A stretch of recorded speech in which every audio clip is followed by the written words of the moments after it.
मात पिता तेरा कुटुंब कबीला, मात पिता तेरा कुटुंब कबीला, विपदा पड़े पर कोई न किसी का, विपदा पड़े पर कोई न किसी का।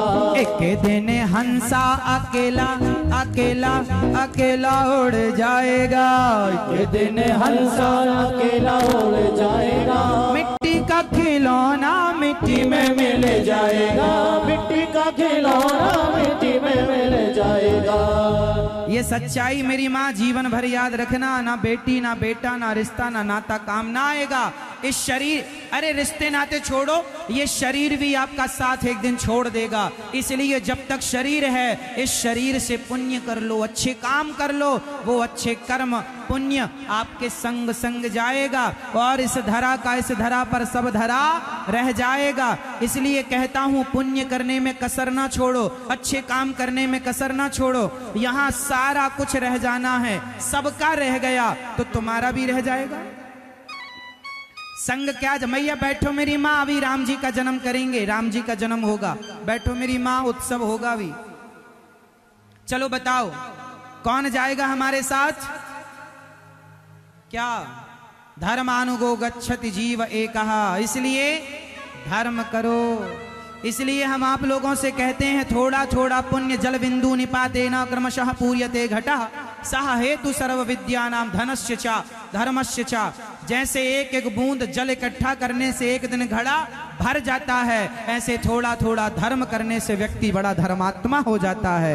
धर्म का भी काम धीरे धीरे करते चलो। इसलिए आप लोगों से कहता हूं कि आप लोग भी धर्म करो, इन हाथों से दान करो, पुण्य करो, क्योंकि वही पूंजी संग संग जाएगी। मैंने तो अपना शुरू कर दिया है अपना काम।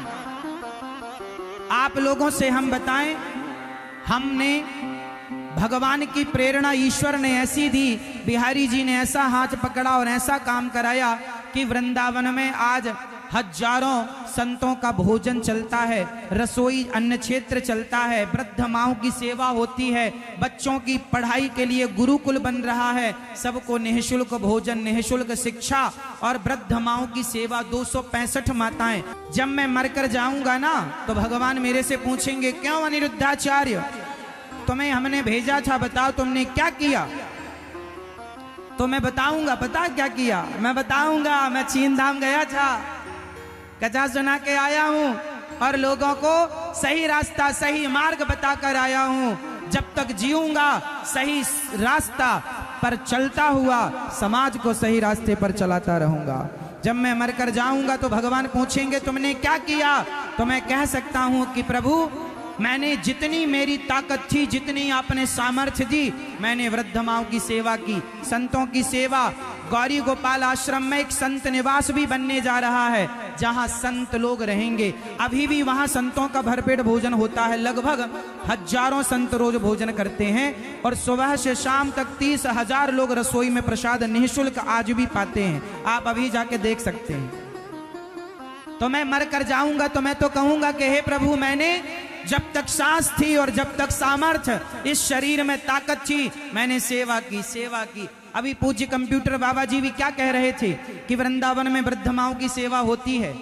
आप लोगों को भी जुड़ना चाहिए, क्योंकि बाबा जी ने भी दर्शन किए हैं, देखा है, सुना है।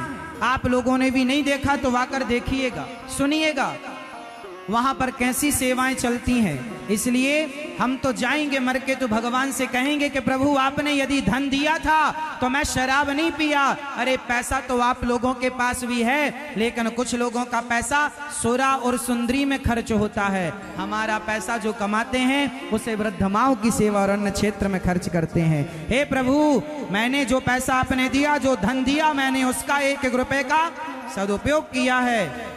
मुझे पता है साहब, एक बात बताओ, बकरा मर जाता है ना तो बकरे का चमड़ा उतार कर ढोलक बन जाती है। बोलो हाँ मैया, बताओ हाँ या ना। ऊंट मर जाता है तो ऊंट का चमड़ा निकाल कर जूते बनाए जाते हैं। चमड़ा ऊंट का काम आता है, मृग का चमड़ा काम आता है, शेर का चमड़ा काम आता है। बोलो हाँ। गाय का, बकरे का, भैंस का, भैंसा का चमड़ा काम आता है, हाँ या ना। बोलो हाँ। ये बताओ कि हम मरेंगे तो हमारा चमड़ा किस काम पे आएगा? अरे भैया हमारे चमड़े की तो जूती भी नहीं बनेगी, हमारे चमड़े की तो चप्पल भी नहीं बनेगी, मरने के बाद हमारा चमड़ा जूता चप्पल के काम नहीं आएगा। जीते जी काम आ सकता है कि इन हाथों से किसी को 2 वक्त की रोटी दे सको, प्यासे को पानी और बेसहारा को सहारा। जीते जी बन जाओ किसी का सहारा, मरने के बाद तो तुम्हारी चमड़ी काम आनी नहीं है। तो मैंने भी सोचा जब मेरी चमड़ी मरने के बाद काम नहीं आनी तो जीते जी इसका उपयोग किया जाए। तो मैंने जीते जी उपयोग किया और मैंने वृद्ध माओं की सेवा का संकल्प लिया। बिहारी जी ने इस संकल्प को पूरा किया। 265 माताएं वृंदावन में हैं और 1000 माताओं को रहने के लिए बड़ा आश्रम बन रहा है। बताओ ये बेसहारा माओं की सेवा करना सही है या गलत है? जोर से। मैं चाहूंगा कि रायसेन जिला की रोटी भी वृंदावन पहुंचे, बरेली की रोटी भी, इस क्षेत्र की 100 गांव की 200 गांव की रोटी भी वृंदावन पहुंचे और वहां आपकी रोटी का भोग लगे और संत खाएं और भोजन में माताएं, वृद्ध माताएं खाएं और आपके बच्चों को दुआएं दें। पीछे कार्यालय लगा हुआ है वृंदावन गौरी गोपाल आश्रम के नाम से, नाम जरूर लिखवाइएगा। और ये चमड़ी मैंने तो जवाब तैयार कर रखा है, भगवान को देने के लिए जाऊंगा तुरंत जवाब दूंगा कि प्रभु मैंने समय का दुरुपयोग नहीं किया, मैंने अपने शरीर दिया, सांसें दी, मेरी हर सांस कथा सुनाने में खर्च हो रही है, भगवान का नाम जपने में खर्च हो रही है, सेवा करने में खर्च हो रही है। मैं तो जवाब लिए बैठा हूं भगवान को देने के लिए। आपके पास क्या जवाब है? जब पूछेंगे भगवान आपने क्या किया तो क्या कहोगे कि हमने दूसरों की थालियों की रोटियां छीन ली, हमने भ्रष्टाचार किया, हमने लूटा, हमने ठगा? ना साहब, ठगना मत, लूटना मत। हम तो देखो भीख मांगते हैं आप लोगों से और मांग कर सेवा करते, हम ठगते नहीं है किसी को। अच्छा लगे तो देना, नहीं लगे तो मत देना। किसी की जेब में जबरदस्ती हम हाथ भी नहीं डालते, बता देते हैं कि सेवाएं हैं, चाहो तो करो, नहीं तो करने वाले तो भगवान हैं ही, वो किसी न किसी रूप में करते ही हैं। लेकिन आप ईमानदारी से जिंदगी जिया करो, बेईमानी आपके भीतर ना आए, इस बात का पूरा ख्याल रखना चाहिए और सदा धर्ममय जीवन जिया करो। आप लोगों से मेरा यही निवेदन है कि आप भी एक दिन की रसोई जरूर बंटवाना वृंदावन में और एक वृद्ध माँ को गोद लेकर जरूर आप भी माँओं का सहयोग करना ताकि आपकी सेवा उन माँओं तक पहुंचे।